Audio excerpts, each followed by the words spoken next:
تو قرآن کے پڑھنے کے ماہر مصر والے ہیں، وہ دعات کہتے ہیں، اور قرآن نازل ہوا ہے مکہ و مدینے میں، وہ پکے دعادی ہے، غیر المغضوب علیہم ولا الضالین۔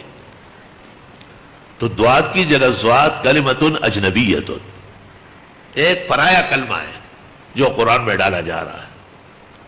ملا علی قاری نے اور بہت سارے اکابر نے دعات کی جگہ زوات کہنے والے کی نماز کو فاسد کہا ہے، اور اگر اس نے اس ارادے سے ہی پڑھا کہ یہ حرف زواد ہی ہے تو کفرہ وصار مرتدا وبانت امرأتہ عنہ۔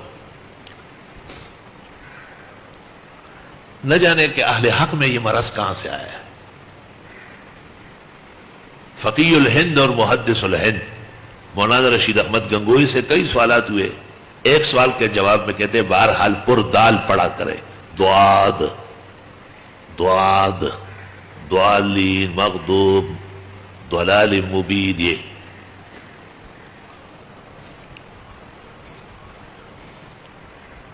تو یہ ایک فکر کی بات ہے، پریشانی کی بات ہے کہ اہل حق کیوں حرف تبدیل کر گئے، اور اپنی طرف سے پانی پتی ہو دودھ پتی ہو، ان کا قرآن میں کیا کام ہے پانی پتی ہوگا؟ قرآن تو عربی چیز ہے اور عرب زواد نہیں جانتے۔ آپ انہیں کہے انا مریض واللہ لا یفہمون، پتہ بھی نہیں ان کو کی ہے قلتا، یہاں تک کہ کہے انا مریض۔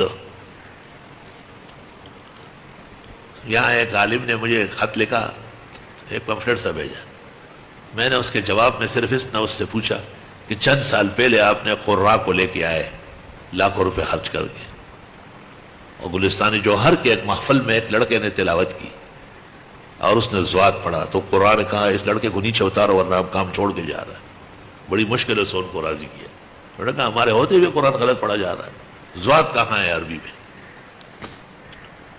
تو اس پر متوجہ ہونا چاہیے اور بہت فکر اور خیال سے عربی تلفظ اختیار کر لیں۔ قرآن پڑھا ہے مصر نے اور مصری دعا دیں، اور مکہ و مدینہ میں مسلمان جاتے ہیں اور وہ ائمہ الحمدللہ تمام نماز میں غیر المغضوب علیہم ولا الضالین۔ تو زوادی تو مجھے کوئی معلوم ہی نہیں کہ وہ کون سا مسلمان تھا جو زوادی تھا۔